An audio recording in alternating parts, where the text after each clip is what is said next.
back. We are the Coalition, loud and proud, outrage porn-free, civilly disobedient media broadcasting live on the Worldwide Coalition Network here on the Go Local Live Broadcast Center.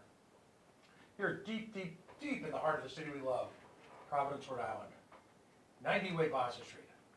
It's that time of the year, by the way, if you're downtown and it's a Friday night between 6 and 9, swing by the studio, make some faces. Heck, we've had people twerk. Whatever. Just come by the studio if you want to wave signs of protest, pitchforks and everything, it's all good. We are outrage porn-free, civilly disobedient media. Facebook.com/The Coalition Radio. On the mighty Twitter at Coalition_radio. The mothership at coalitionradio.us, where you'll find links to our Facebook page, links to our YouTube page, and to our new podcast page, where we're operating a podcast under Spreaker. We'll take these and all other segments and get them out as quickly as possible so you can listen through any one of your podcast apps. So the theme tonight, for the first couple of hours, is our criminal justice system. You can tell it needs some work. The state of Rhode Island, seemingly despite all the trends nationally, seems to be hell-bent on obscuring, obfuscating, removing from plain view, if you will, the goings-on of our police departments, our court system. We see now where the ACLU again is fighting on behalf of Rhode Islanders, so that in the case of memorandums, Rhode Islanders can have access to them without any legal intervention. We see the ACLU fighting against the notion that you could have warrantless searches of the prescription medical database. We talked about in the first hour tonight the notion that you can be declared simply dead as, if you will, a tenant of the ACI, if in fact you are operating under a life sentence.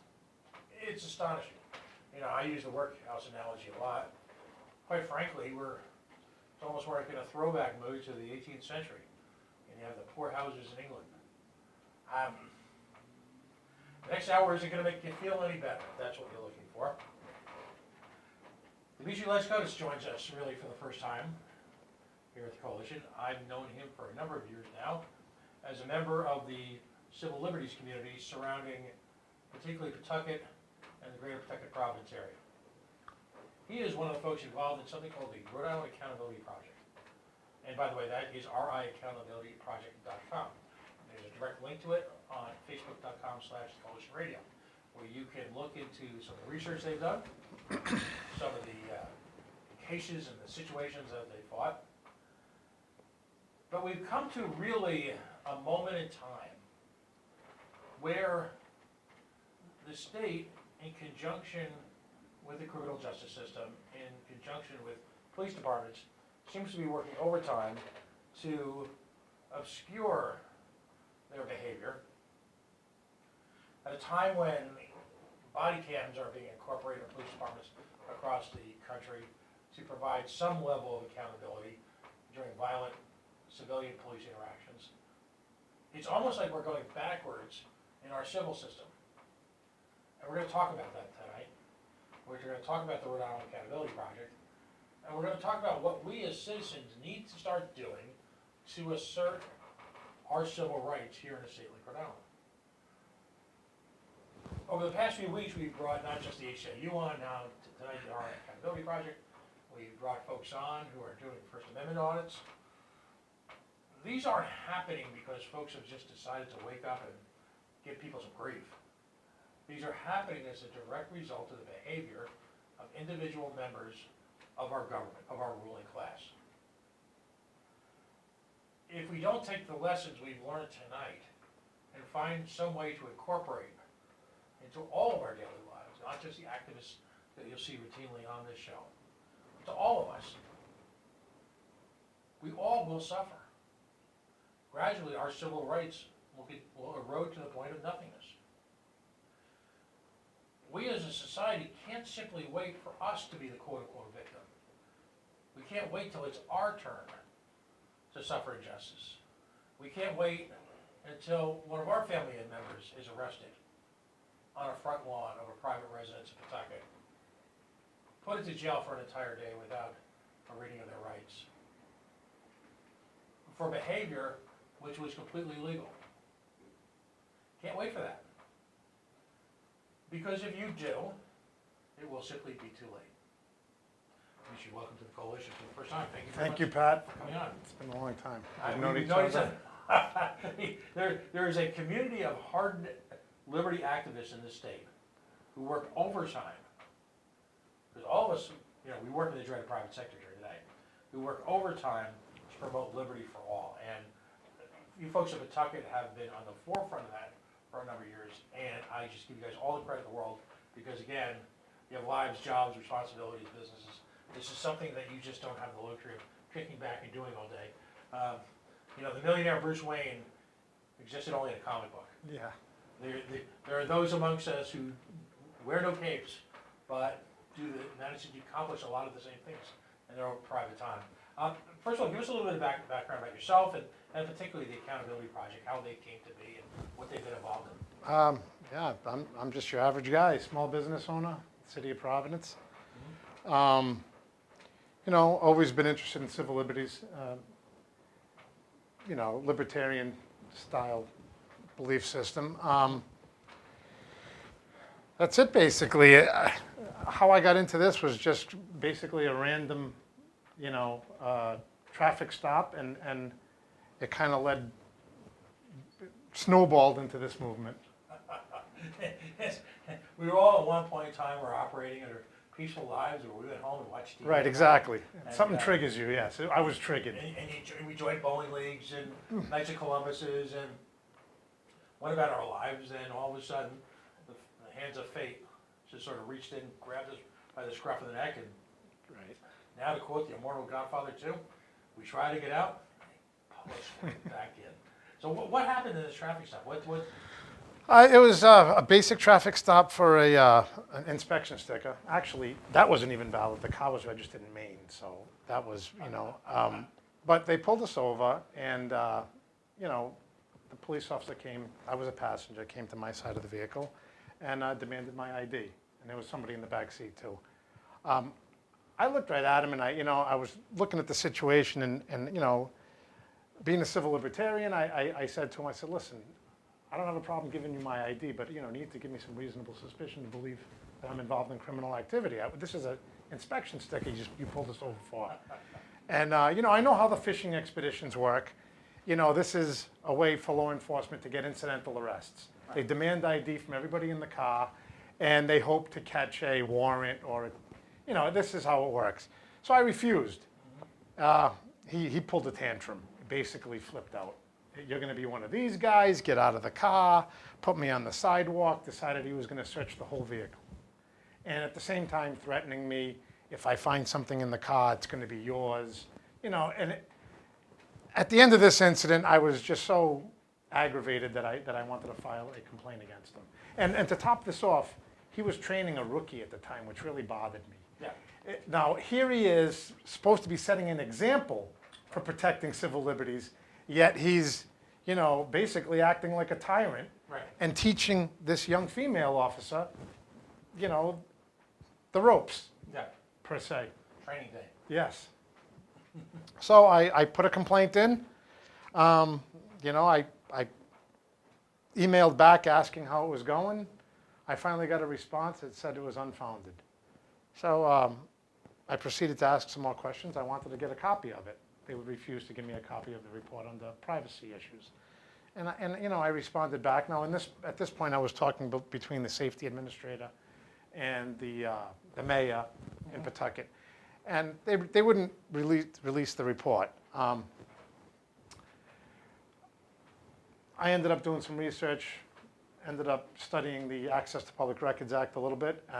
This is where the co-founder, Lynn Farinelli, came in. I met her online. She had also had some problems in Pawtucket. Her son was involved in a parent suicide, and the police botched up the whole investigation. And sadly, she may never get the answers that she deserves because the investigation was so badly botched. Wonderful. And she's a brilliant lady, let me tell you. This lady's a pit bull. And yet, the weight on her. Yeah, Just the sheer tragic weight on her every single day. yeah. She, and I can't blame her. I don't know how you don't carry that torch forever. And the problem is, Child. the way the investigation went down, she may never get the answers because of the way it was handled. There may have been somebody there at the time, but you can't go back and investigate that because now he's lawyered up, and it just turned into a mess for her. Right. So, you guys found an organization. Yeah, we studied the law, basically figured out, we studied the Access to Public Records Act, and we saw how the Dare case had gotten internal affairs reports, by asking for them in a batch.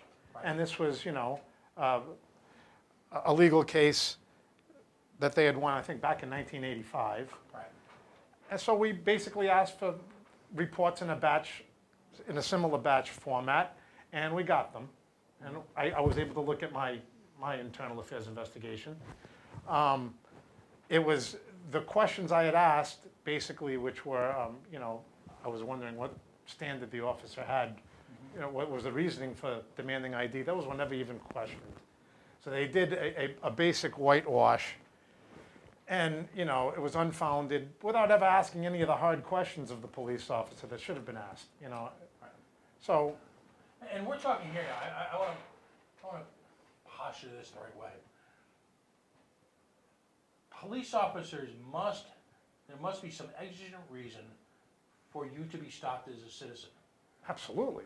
There is, I don't know if people understand that anymore. Because the first reaction you always get is, if I'm not doing anything wrong, I have nothing to be worried about. Right.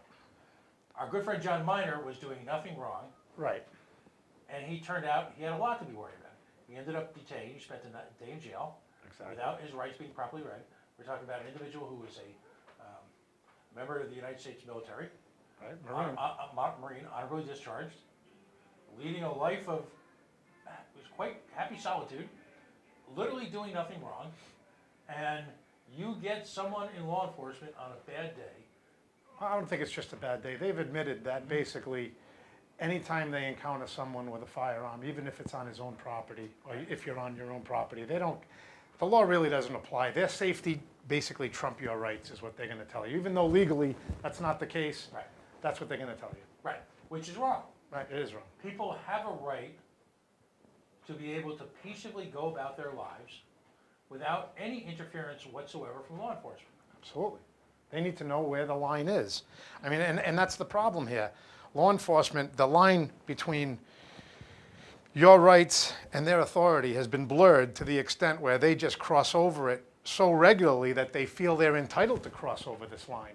Right. And if nobody stands there to sweep the road and show them that line, then they're going to continue to do it. Right, and they'll encroach ever further because ultimately it becomes moot as to what prohibited activity is now considered the normal course of police business. Right. And to your point about the trainee, that's what's carried forward. Right. And you're right, I don't think anyone in this room or anyone in any conversation you and I have been involved in want to see law enforcement officers being placed in a position of danger at any Right. level. No one wants that, no one's advocating for that, but at the same time, your rights as an individual, whether it be your rights to carry a weapon, whether it be your rights to engage in free speech or freedom of association, whether it be your right to simply exist on a city street. Folks talk about the flag as being the centerpiece of our American nation, our culture. No, that's as important as a flag is. a A flag symbol. is a symbol. The centerpiece of our American society is to be able to engage in peaceful interference without the interference of the government. End of story. Absolutely. There's absolutely, Unfortunately, most people don't understand this. well, there you go, and which is why Americans are increasingly allowing law enforcement to just have their way with them. Again, fishing trips. It's interesting, we had a guest on just last week, and we'll get that podcast out this week and talk about the necessity for civics education as part of the graduation requirement for a Rhode Island education, high school degree. Do you think we need a civics education in this state at this point? Absolutely. In your opinion, having worked a lot of the same trails as I have, if you were to ask people what their rights are when stopped by law enforcement, do you think any of them have any clue? I think it's gaining ground a little bit. I think people are becoming more aware, but most people know. They're gonna simply do the right thing for Officer Friendly. They're gonna do whatever he says. Right. Because they're conditioned to believe. And there's a fear factor there too, the intimidation, the fear that they portray, Right. purposely portray, I think, you know, unfortunately. They don't need to do that, but think they do it, you know. There's a little bit of an ego. Right, I think you and I agree. Trip going there's there. a personality that's appropriate to quote-unquote law enforcement these days, that you very often see. We have a shared friend who engages in some rather controversial Right. investigatory techniques, and Very in-your-face type of activism. yeah, it takes full advantage of today's advanced camera phones, and boy, do you see that come full circle. Yeah. These are folks who don't want to be very often the subject of the same techniques that they use on a daily basis. I have to say, I've gotten some good content from some of those videos. I've you know, not only do we do the internal affairs database, sometimes we will analyze, you know, some of these First Amendment auditors and find footage in there that's troubling. One was, I can give you a good instance, the Rhode Island State Police were at they had a SWAT raid on a home in Pawtucket that some suspect was supposedly in. And they had their SWAT vehicle there. The SWAT vehicle had a Punisher logo plaque, Right. big plaque on the front of the SWAT vehicle. Now, the Punisher logo is basically a vigilante symbol. It's a symbol of judge, jury, and executioner. Totally inappropriate to be on a law enforcement vehicle, in my opinion. Right. I submitted a complaint to the Rhode Island State Police with a picture of that, and they responded back to me that it was founded and it's been handled. So somebody went out of their way to do that and put that on the Rhode Island State Police vehicle, which is problematic. And that goes to show the mentality of whoever did that. You know what I mean? It's like, what are you thinking? Well, what you're thinking is that you've got this sort of cowboy, there's this heroic edge.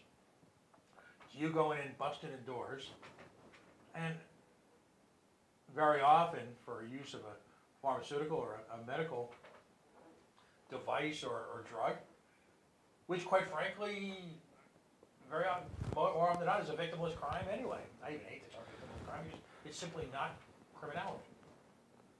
What we've done is become full cycle in this country. Not only are we willing to allow law enforcement to have these extra legal rights of interrogation, of investigation, of intrusiveness, we are also constantly redefining what, according to your natural rights, are fully legal behaviors to become the subject of criminality. So what you've got is you've got this double-edged sword, you've got this pincer movement. You know, we're going to continue to enable this military-like legal law enforcement community, and at the same time, we're gonna create more and more targets for them to go after.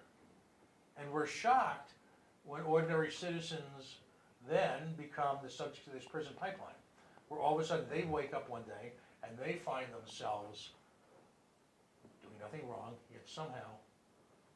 Well, I mean, with the amount of laws on the books today, everybody's a criminal. I think somebody did a video, there's been a study that's done online about how many crimes you break during the week without even knowing. And I think the guy averages 3 felonies a week. Right. So now, basically, we're all criminals, and it all depends on how bad the state wants to scrutinize you to put you in prison. Because there's so many laws in the books that everybody's a criminal. All they have to do is scrutinize you deeply enough, and there you go. There's another criminal. If they need to take you out, they scrutinize you enough, and there you go. Right. And as legal remedies, in their terms, not mine, have extended into things like civil asset forfeiture, into things like civil revocation of civil rights, licenses, professional licenses, property rights, all of that, as that has extended itself into that, then the ramifications for the individual, because very often the individual is left alone to sort of fight the man on himself, you know, are staggering. I mean, are life-changing, literally life-changing. Take a moment here. We've got Beacon Shipping and Logistics is one of our sponsors tonight. BeaconShippingandLogistics.com. Imagine, if you will, a worldwide shipper of automobiles, based right here in Little Warwick, Rhode Island, dealing with manufacturers, international dealers, international sales forums like eBay and Amazon. And you've got the ability to use them locally for your own personal car and your own personal transportation.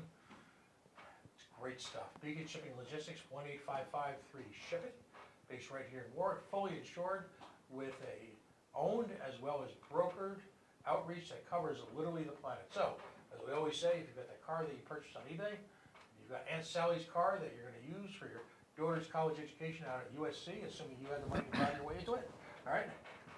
Then Beacon Shipping and Logistics is in fact the solution. Accountability, insurability, performance, professionalism, and safety. Everything you need when you're talking about one of the most expensive physical assets you own. You are a member of your family's personal automobile. BeaconShippingAndLogistics.com, the original advertiser here, the original, as we celebrate our 5th anniversary, Beacon Shipping Logistics has been with us the entire way. And again, as I mentioned in the first hour when I was talking about the Yacht Club Bottling Works, imagine a local company willing to support a show that talks about topics like these. They deserve your support. Absolutely. So please, 1-855-3-SHIP-IT. As you get ready for the year-end college or it's snowbird season and you're moving those cars down to Florida, you give them a call. They're local and professional. If you're just joining us, let's see if I get this right again. Dimitri Lysicotis is joining us. Lysicotis. Lysicotis. Just twice the name. That's all right. We're dealing with professionals, folks. Is working with us tonight, and we're talking about situations arising with regard to the true transparency of your law enforcement community. Now, there is approaching what could be a landmark case here in the state of Rhode Island. Give us a little background on how we got to this point. It was in just, I guess, about 2 weeks or so ago, the state court here in Rhode Island determined that cases of record keeping involving internal reviews of the Pawtucket, Rhode Island Police Department had to follow a full legal process as opposed to simply requesting access to them. How did we get to this point? All right, we've been requesting internal affairs reports for a couple of years now. Right. And we've been getting them internally generated and citizen generated. We've been getting both. Pawtucket, I think we have 2 or 3 years worth of Pawtucket reports online. And we had asked for another year of internally generated reports. And by the way, you post these on the Rhode Island Accountability. Yes, it's like a mini database. A clearinghouse. I think we have about 2/3 of the cities and towns in Rhode Island up right now. And by the way, this can be, it's a fascinating study because I can remember a couple of years ago, we had a situation, we alluded to it in the first segment, we're talking about John Minor's situation, where the police officer intervening, if you will, and I'm using that term loosely, in Mr. Minor's thoroughly illegal possession of a handgun on his own private property. He had all the appropriate paperwork. It was stored. It was not used in a threatening manner. Happened to be the same police officer who was involved in a notorious stomping incident at one of the local high schools. Oh yeah, he was.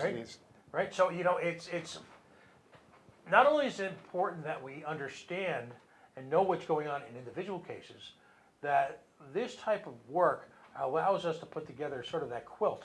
Right. And see trends. Well, you don't really see that because these reports are redacted. Right. So there's no personally identifiable information. Right, but you see the trends. You'll see a pattern amongst police officers in general of that department. Right. You won't know if it's the same police officer who did these. If there's 2 different incidents, you won't know. Like I said, we were basically getting internally and citizen generated and internally generated reports, and Mr. Milos decided to make an argument that internally generated reports somehow have a special privacy right, and he was denying them from now on. So he denied the request. Now, he's the city. He's the city solicitor. Right. He denied them. I thought that was outrageous. We've been getting them all along. I get them from other police. I just got a batch from the Rhode Island State Police yesterday that have them. So this is after the ruling. I'm still getting them. Right. And by the way, no harm has come to any police officer. No, these are redacted. No one is being targeted. this is surely the rights of the individual citizen to understand the behavioral patterns of their police department. Right, that's the only reason we put the website together is so people could go look, you know, in their city and town and see how the reports are handled in their particular department. And then you make your own decision whether you think they're doing a good job. You know, that's not for me to decide, that's for you to decide. You're the taxpayer in your community, you look at the reports. Right, I should say, the citizen watchdog is a sacred position in our body of government, if you will. The right and the ability of a group of citizens who are outside of the established government to look into and have a clear vision as to what's happening in the government is the first and primary defense against out of control. Of course. How do you Totalitarian have any faith in the integrity of the system if you Right. can't see what's going on? Right. I mean, it's ridiculous, it's ludicrous to believe otherwise. And on a basic level, how can you expect the rogue element to behave in a decent, civilized manner if they have nothing to fear? All right, secrecy is a outside. petri dish for corruption. Right. I mean, it's So a breeding ground. So at the time this happened, I remember everyone just kind of stood back. So what was the logic from Pawtucket City Hall? What was the? Well, I don't think they really, basically, when I was denied these reports, we went to court recently, and when we went to, basically, originally we were denied all the reports. When we got to court, the union lawyer, I believe his name is Mr. Penza, and Mr. Callahan, who's the lawyer for the trust for the city, basically the lawyer for the city of Pawtucket through the trust, got up in court and said that, they agree that I should be getting some internally generated files, but there are some that they believe I shouldn't get under a privacy exemption, basically stating that these reports are HR related. And they went on to explain that some of these reports may be an officer with a uniform violation or an officer with a haircut, violation. And that's a ridiculous argument because you can't honestly be worried about those reports once they're redacted. Once they're redacted, you don't know who the officer is. It's not really, there's no privacy issue there. But Judge Long bought into it. And, I really couldn't understand. I don't know what's going on, in her mind. Maybe she's trying to pass the buck, didn't want to deal with it, doesn't want to, be responsible for the one that, for the person that releases these. Maybe she feels law enforcement will look down on her. I don't know. Was there any intervention from the police unions? Yes. One of the attorneys there was Mr. Penza, who's the FOP lawyer. Okay. He was the one that made the statements basically saying that, this could be a haircut violation. Let's be serious. We know you're not worried about a haircut violation. Right. We know you're worried about maybe exposing. There must be something in these reports, there's a year worth, that, is disturbing to them and they don't want to release. Is any of this fall under the quote-unquote policeman's Bill of Rights? No, not as far as I'm concerned. This would strictly be the APRA law. There's an exemption there for personnel files. So that's what they're basically claiming, that some of these reports may be personnel files, and they would like the judge to do an in-camera review. Now, if we allow, this is a ridiculous argument, because first of all, once they're redacted, it doesn't matter. Right. They're not personally identifiable anymore. So, and the judge, she didn't really look at that. But once, I lost my train of thought for a minute. Once these reports are released, there's no problem. It baffles me, Unless you've got, see, and here's the problem. In the state of Rhode Island, you've got situations on a couple of different levels. First of all, you've got this, and sadly, it all seems to come out of Pawtucket. The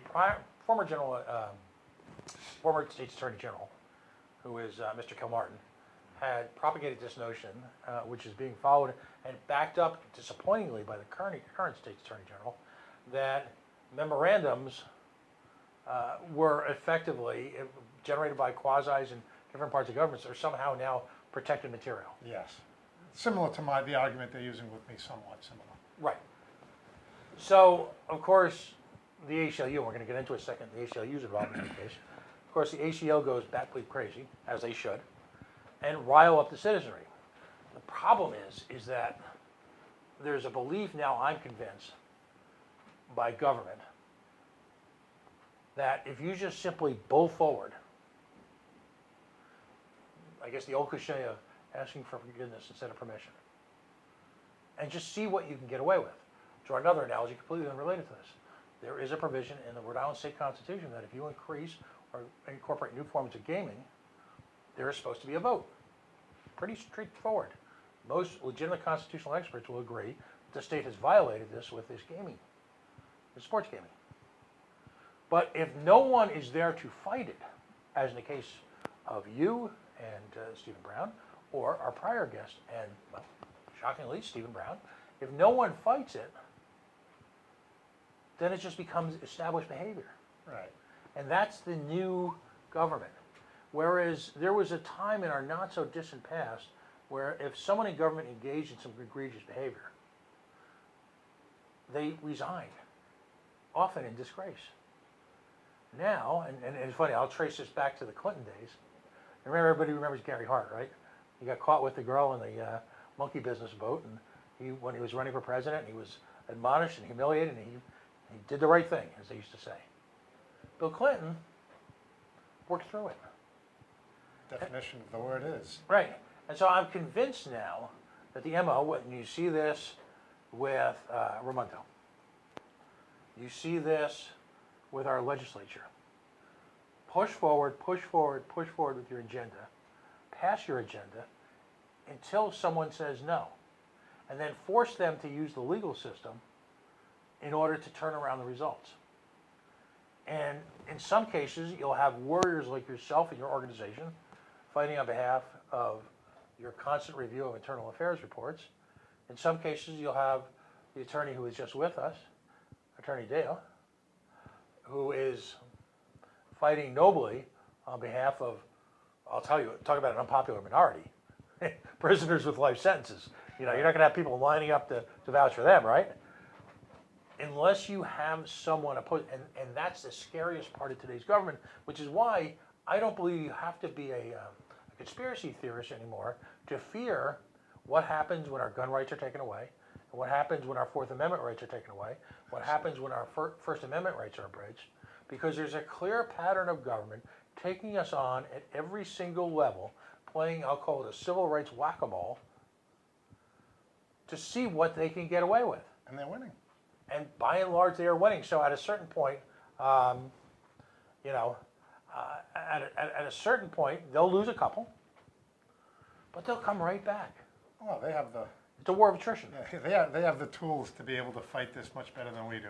Oh, you know, they've got a paid A legal team of system, lawyers, right, yeah, that we pay for. They've got, I mean, they make the rules. yeah, and they're all on the same team. Let's Right. get this straight. Right. Judge Long, the union lawyer, and Callahan, and the Pawtucket Police are all on one team, and the citizenry is on the other team. Right, I'm and before sorry to they, say it. right, and before they had Kilmartin And Will Martin was a Pawtucket Police captain. right. He went to law school on Rhode Island taxpayers' dime. And this is the guy who did everything he could to spread reefer madness throughout the state. Kilmartin, legally, was an abomination. You know, from the bunker down in Florida, right? I mean, as funny as it seems, it's not. It's crazy. Because you've got a pattern of behavior here, which is why it's so important for individuals who have got the cojones, quite frankly, to fight it, and why it's so critically important that individual Rhode Islanders who may not be in the line of fire to understand and support those that are, because eventually it will be if there's a theme for tonight, it's that eventually it will be your turn. Right. No one, Jim Morrison said it best, no one gets out alive. It's a creeping death, and people don't, you know, I mean, they think it's not going to happen to me. It's going to happen to you. It's eventually going to happen to you. Exactly, and it may not be you, it may be your family member. Yeah. You know, it may be someone you work with. You know, the police, again, we talk about the prescription medical database. The police being able to go in without a warrant and look at what medications you're on. You know, That brings up an interesting topic. We don't know what medications they're on. we After, don't. after they get on the police force, I think they take a drug test when they first sign up. After that, there's no mandatory drug testing, unless they get in trouble And, you know, it has to be some kind of a drug-related offense where they are ordered to do a drug test. Up until that point, you have no idea what's going on with any of these guys on the street. And now if it actually comes to even some public light whatsoever, it will be redacted. And then on top of that, it sounds like you're gonna have to hire an attorney if you want any sort of real-time response. Now, what is the methodology that the city of Pawtucket would like you to follow now to get the internal affairs reports? Or are they actually saying you're simply no longer gonna get them? No, what they want now is for a judge to do an in-camera review and decide which reports she believes I'm entitled to and which reports may be personnel matters. There might be none. There might not be any that are personnel matters. But this is a big burden on me. We would have to incur the cost of having this done. Right. Now, on top of the cost of having these files redacted, which is expensive to begin with, I'd have to incur the cost of having a judge do this. And not only that, I believe the way it's set up now, this is new, but I would have to sue every time a police department denied me, go all the way through this process, go in front of a judge and have the judge look at an in-camera review. It's ridiculous. Right, which goes to the next methodology we've seen, which is the state of Rhode Island government using cost as a factor, whether it be the, if you will, the truck tolling records and the underlying locations, and you know the state of government cynically giving it back 18th century maps, and then you know a former gubernatorial candidate having to use her own money, literally to pay for the photocopying of the records. You've got a governor who preaches transparency using every tool possible to be everything but. This may be the least transparent governor in Rhode Island state history, and this is certainly the least transparent government in Rhode Island history, by any means, by any measure. And yet, we live in a digital world where all of this should be quite simple. Right. And that's the irony. You know, we've got the technology to have body cams, yet, and there seems to be at least some progress in getting visuals of physical conflicts and altercations between civilians and the police department, while at the same time we're going in completely the opposite direction with regard to the civil matters and the internal matters of the very legal system that we pay for and ostensibly works for us. Yikes. It's a scary world. A couple years ago, they would have called us conspiracy kooks, right? Yeah, right. I don't think anyone's calling us that anymore. All we can do is fight. I mean, I'm in it for the long haul. This case should be in the Supreme Court. I mean, I'm not going to get into details, but I'm pretty sure we're going to end up there. Now, you're working directly with the ACLU on this. Yes. And how have they been as far as because I mean, they're as disturbed by this as I am, if Right. not more. I mean, this is. and I want to point that out because there are those folks who would portray the ACLU as a left-wing organization, and yet one can argue that, and it's not true, but one could try to pigeonhole your organization as a quote-unquote right-wing organization, when in fact you're a criminal justice and a civil rights organization. Yeah, well, I mean, that's like trying to corral a libertarian ideology as left or right. Right. We share some ideas from the left, and we share some from the right. We You pick could out- go back and forth depending on the topic. We pick out the ones that are right. That's right, exactly. We stand up for what we believe in principle. Right. And whether that be something on the left, and I agree with it, all right, that's fine. I'm not going to be a hypocrite. Well, you're not. All right. I mean, the key. I'll up try here- not to be, you know what I mean? No, but you're not. And again, all of these activist organizations that we've had on, yours, variety of the legal attorneys, some of the political organizations, are literally looking beyond political implications per se, and are focused like lasers on the civil liberties implications of these issues.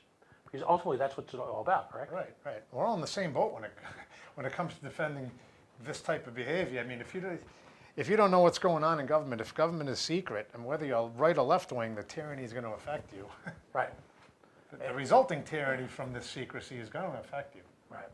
So how can people get involved with your organization? How, Well, I think we're going to become a nonprofit very soon. We were just a grassroots, a few people, but I think we're going to become a nonprofit so we can get some grants to help pay for the website I mean, this website's a homemade website, but the files are on there, we've done it, very low budget, but we need somebody to get on there and really organize it, and we need some funds to continue getting these reports. These reports are expensive. I average them out to about $10 to $15 each, every one we get, and we ask for them in batches.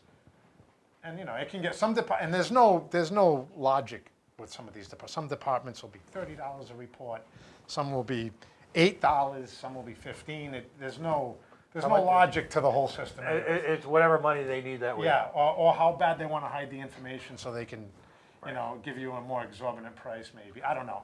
I can't figure it out. Well, there is, when you've got civil rights and civil liberties being run as individual fiefdoms by local warlords, That's exactly right. that's essentially what you have Yes. here. And in the state of Rhode Good way to Island, put it. whether it be concealed carry rights, whether it be, in your case, access to public records, whether it be, name the cause, each town consider themselves to be their own fiefdom, their own rules, their own expenses. Some of them are fair, some of them, quite frankly, are outrageous. Right. And you're right, it just depends on the local attitude and the currency. The administration sometimes. Some administrations are a little bit more open than others. I've encountered that. Do you have anybody you want to compliment? This is early on now. I haven't requested any files from them in quite a while. But when Socket, they did the best job of redacting the files. They redacted them in a way where they gave me a little key. Number 1 was a person's name. Number 2 was a place. So you could read the narrative clearly. Right. Some of these departments just black out so much that it's very difficult to read a narrative. And you should be able to understand from this report, Right. once it's redacted, the basics of what happened. Some make that difficult, some don't. When Socket did a great job, they gave me a little key, and maybe I'll ask for some more reports from them. They have a new administration now, since this was a few years ago. So, maybe they've changed, maybe they haven't, I don't know. Right. And I'd like to believe in the good faith of a lot of people who work in government. There are a lot of folks who are just simply there to do a good job on behalf of their local community. But when politics interfere with the criminal justice system, and on every single level in this state, and I'm going to editorialize, this is me saying this, not the yes, but when the state of police in this state have become, I believe, politically compromised, then we're in trouble, because there aren't many honest, virtuous law enforcement communities left in the state. There's a political angle seemingly everywhere. Everywhere, yeah. I agree with that. Unfortunately, I do see a lot of politics in policing. All right. So give us a website and give us, again, you can't really comment on the case going forward. The strategies, everything will evolve over time. Once they become public, we'll be happy to report on them. I'd Sure. love to have you here anytime. You qualify under what I call the knock on the window rule. You got something you don't even got to call. Just knock on the door. All right? Give the little smiley wave, wave at the window. I appreciate it. No, it's And I got to compliment you. You've done a great job as Libertarian Party chairman, and put a great face on a great idea. These are desperate times, my friend. And everybody, I would invite everybody to participate in any one of the organizations that we've talked about tonight, because people get exhausted. There's a whole lot of folks who are real warriors who are carrying a lot of the burden right now. And, folks, we all benefit from that. I keep us apprised of your 501c3 status, because, quite frankly, every Rhode Islander needs to kick in a few bucks if, in fact, you're doing nothing less than protecting their civil liberties. And I believe that everyone should join the ACLU. Yeah. The amount of money that they ask for. Yeah, I joined. And- A few years back. Right. And the services they provide are nothing less than astonishing. Steve Brown's a great guy. He's been awesome to me. This is the guy, again, we talked about it in the first segment, this is the guy who shows up. Yeah. Works hard. No, and his commitment, we can all learn from his commitment, every one of us. When you see someone up there repeatedly, 10, 11 o'clock at night, all year round, with cogent, on-point testimony on literally thousands of bills, just knocking it out of the park every single time. I have never seen him unprepared, and I have never seen him ill-equipped to tackle literally an incredible range of legislative subjects. There are times I walk in there with my own opinion, and I listen to him, and I'm like, all right, glad he went first. That's all I can say, glad he went first. Well, again, thank you so much for joining us. Thank you, Pat. Don't be a stranger, buddy. Thank you. All right, so give us a website one more time. Rhode-IslandAccountabilityProject.com, and the Facebook page. I'll usually put notifications on there. It's the RI Accountability Project on Facebook. And yeah, just keep an eye on the Facebook page. Usually I'll put updates about any files that come up or any interesting news. All right, super. Thanks very much, buddy. Thank you. All right, God bless, lad. Okay, folks, we're going to take a very quick break. We're going to have a quick call in from Brenda Jacobs. She's going to be talking to us about this week's upcoming rally. Folks, we are the Coalition Loud and Proud. As always, we are outrage porn-free, civilly disobedient media. We broadcast live here on the Worldwide Coalition Network, on the Go Local Live Network, and here at the local broadcast center, 90 Way Boston Street, Facebook.com/The Coalition Radio, on the mighty Twitter at Coalition_radio, CoalitionRadio.us. Folks, if you just listening to this first time or in the future in a podcast or on our YouTube page, folks, take a moment and follow us and like us in all our respective media formats. It's critical to us. We're, like everybody else, a small organization. We need the public social media contacts to reach out and connect with people. So if you could take a moment and like us, subscribe to our pages, no cost. We don't spam people. We don't sell lists. Just join us. And we can continue to offer, I believe, some of the highest quality programming here in Little Rhodey on some of the most difficult, challenging subjects that you're going to face in terms of public discourse. Folks, stay tuned. We'll be right back.